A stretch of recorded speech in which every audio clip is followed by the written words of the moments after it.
What's up, my people? Yep, so I have been incognito for a while with some of my posting about investing and stuff like that because I've been busy, the market was down, I lost a job, the market's on its way back up a little bit now. I didn't have time to post, but I was still sticking with the tried and true version of what I've been doing for cash flow, which because it continues to pay even when the markets are down or when they're sideways or when they're doing whatever.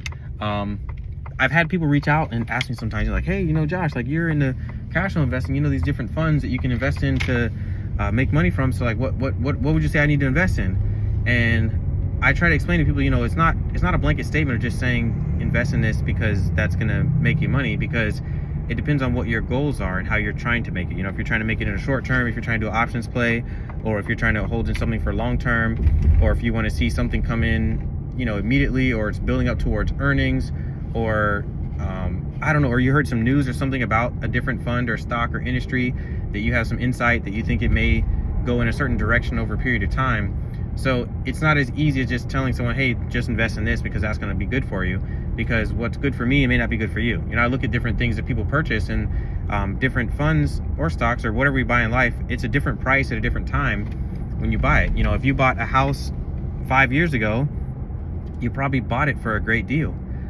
If I were to buy your same house right now, it may not be a good deal to buy it now. It still may be a nice house, but it may not be the best deal right now compared to other homes in the market. So it's not easy as just give someone a list and say, hey, invest in these and you'll be fine. Especially if they're looking for a different type of strategy than some kind of long-term growth where you think some company is going to be around for 10, 20, 30 years. It could be something where you're looking for building cash flow and you want to be consistent and stable over time. And then everyone has different risk factors. Some people, I've joked around and said, will take $100 and put it under their mattress, and other people will take $100 and they'll put it in a slot machine in Vegas. And there are other people in between. So it's more of taking time to assess what your goals are, what yields you're looking for, and how you want to implement that in part of your portfolio to figure that out. And that takes more time to, do some due diligence, do some consulting, look at what funds are out there that might help you reach the goals that you're working towards, and then assessing those and seeing which of them would be the best fit for you. So then you can make an informed decision. Because I had people I'd talked to and done consultations with before this market crash was happening, right? So in December, January, February, I had a lot of people reaching out. New year was starting, New Year goal resolution, want to get started investing, doing this, doing that, blah, blah, blah. So we did it. And we sat down, talked, did the consultation, they paid me for it. And after that happened, our president, administration, things started happening, and the market started shifting based on many different factors. And when those shifts started happening, some people were calling me back saying, Josh, oh my gosh, man, like I put this money in this fund and now it's going down. I don't like what's happening. I'm losing my money. And I'm like, okay, hold on. I was like, is it still paying you every cycle it says it's going to pay you? They said, yes. I was like, okay, cool. I was like, so the value's down from what you put in. So let's say you put in $1,000. If it dropped 30%, now it's only worth $700. I said, okay, that's cool. That's understandable. That's on your dashboard. It's showing you that. I said, but are you looking to sell everything to get your $1,000 back because you need it for some life emergency or something going on? Because I said before, don't invest money that you need for everyday living. And they said, no, it's not anything I need. I just don't like seeing it at 700. I'd rather see it back at 1,000 or higher. And I was like, okay, well, right now the whole market's going down. I was like, do you think that what you're invested in is so unique that it's not going to be affected by news that affects the whole world? And they said, well, no. And I said, okay. I said, so right now, while it's lower, we assessed what was good and what was a part of your goal for your future in your portfolio. And we did our due diligence and research. We understand how this fund works. We understand how it operates. We understand what it does. We understand what they're invested in, and we understand their strategy. I said, so with all that in mind, did we make a good decision in choosing this fund together? Or you selecting this fund? Like, I showed you a bunch of different funds, we assessed them, and you looked at them, I said, which of these do you think fits your goal the best? And he said, yeah, that was the one. We picked it. That was the one I picked because I thought that was the best one for me. I said, okay, so you picked the one that was best for you, and now, do you think you made a bad decision? It's like, well, I don't know, because the market's down and things are happening and it feels like it's not where it was. I said, well, were we gambling when we made a decision, or did we sit down and assess some things and you made a determination based on what your goals are and what you wanted your future to look like and how you wanted to invest your money? And they said, no, we made a good decision based on what's there. I said, okay, well, first let's look at some comparison, right? Let's look at some of the other ones you didn't choose. how are those performing in comparison to yours? Do you think yours is performing better or performing worse? Because everything is down right now, but which, let's say, is down the most, right? So they looked at some other ones that we assessed that they didn't like, and they said, oh my gosh, yeah, those are down way more.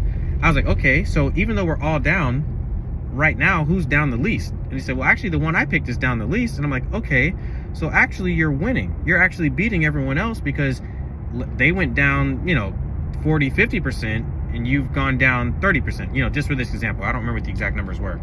So they said, okay, so then they start feeling a little better. Like, okay, well, maybe it's not so bad. I said, okay, so now that you can get the same fund that we already assessed how it works, what its intricacies are, and you liked it and it fit your goals, it was a good buying decision. It's arbitrarily down now because of stuff happening that's affecting the whole world. I said, do you think this is a time to sell and lose and realize the loss of some of the things that you purchased and put into it? Or would this be a good time for you to double down and maybe buy some more because based on its underlying value and factors that it's likely to go back up in the future and likely to continue its performance because we understand how it works and what it is? And then they said, yeah, I guess you're right. This would be a good time for me to just get some more. And I said, yeah, but I'm not just telling you to buy more because I want you to just spend more of your money and put it in the fund. I was like, I want you to have confidence that when you did the assessment, the reason we took our time and I didn't haphazardly just give you a bunch of funds and say, hey, just invest in these, they'll be great for you, is because there's always things in the world that can happen that we won't expect. But when you've taken the time to research something and you make an informed decision, if that price point or the value fluctuates, it doesn't scare you because you're like, no, I know how this works. I know what's in it. Even though the market's down right now, I have a feeling it's going to go back up tomorrow because I understand how this is made. It's the same thing as someone goes out and buys a house. When you go buy a house, you go out with your realtor, you look at a bunch of different properties, you find something that fits your goals for a home. You need so many bedrooms, you want certain amenities, you want the inspection to go well, you want a new roof on there, AC, water filter, whatever. Everything's in good shape. You buy the house. Well, if the next month the value of the house goes down by 10, 15, 20 grand, most people don't even know it. But housing prices and fluctuations are always happening. And when it goes down, you don't really care because you already bought your house, you're living in it, and you're happy. Same thing if you bought the house for an investment purpose. If you bought it as an investment property, and as soon as you buy it, the value goes down, but you have a renter in there who's paying you rent, do you really care? No, it would only matter if you're going to sell the house and you need the total value back. In the meantime, while it's down, you just say, hey, as long as my renter keeps paying me rent and I'm still in this home, I don't care that the value's down because I'm still receiving the cash flow that I had. And as I keep paying down this mortgage, I'm actually building up more equity in this home, even though the value's down. And eventually when the value comes back up, you'll make back up for it in the equity of the growth of the value of the home, as well as you paying down the note from the cash flow you're receiving from the renters. And so when I look at some of the cash flow funds, I sort of think of it like building a house in the market. The house you've built, you assess it, you make a purchase, you've done your due diligence before you buy it, and then no matter the factors that are happening in the market, based on your own parameters and your goals and your set measures for yourself, you just continue investing in it. And in time, the market will do what it does. Historically, we'll look at long-term information to see how the market operates, and we look at what we're invested in and why we're invested in it, and we can have confidence that we've made a good decision. It's affected now because of world events that were going to affect the whole world anyway, and so we're not going to worry about it. We're going to keep moving along, and eventually things will start coming back up. Yeah, I'm out hitting the ground now doing some things, so I had time to do a video, so figured I'd put this out there to help some people out. I'm still doing assessments for people if they want to do assessments. It's something that I charge for the time it takes me to sit down and help people to understand these concepts and do it. And then you make your own decisions and manage your own portfolio. I'm not managing anyone's money for them. I'm just teaching them my methodology, my strategy, my thought process behind making decisions, and then they can go from there. I liken it to riding a bike. If I taught you how to ride a bike, in the beginning, I'm going to be holding the handlebars and have a hand behind your seat. Eventually, I would release the handlebar and only have a hand behind your butt on the seat. And eventually, you are not going to want my hand behind your butt every time you ride a bike. You're going to want to get off and pedal on your own. So I look at it like that. I sort of am showing you the ropes, showing you how to balance yourself, how to think through the processes. And then once you understand the strategy, it is off to the races because you can do all of that on your own. And if you ever need support or help or want to ask any questions, I'm still around. I say, I'm not a expert in these fields or anything like that. I'm not claiming to be fiduciary responsibility or anything like that, but I've had some successes. I share those with people to let them know, like, hey, I'm serious. I'm actually doing this and it's working. And I share that knowledge with other people, so hopefully it can help them as well.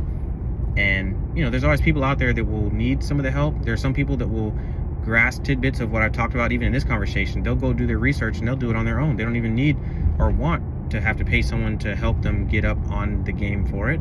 And then there are others who say, hey, you know, if someone already knows it, why don't I just take some time and sit with them and pay them for their time, and I'll get to know it fast track. And there's other people who, you know, they don't care. They're never gonna do it anyway. They don't talk about it, but they're never gonna do it. So either way, I want to put this out. You have it, it's about 10 minutes, so that's longer than I want to do a video. Either way, hopefully everything's good. Hit me up if you need help or have questions or want to do some things. And yeah, I'm gonna keep hitting the streets, trying to make shake what I can make shake.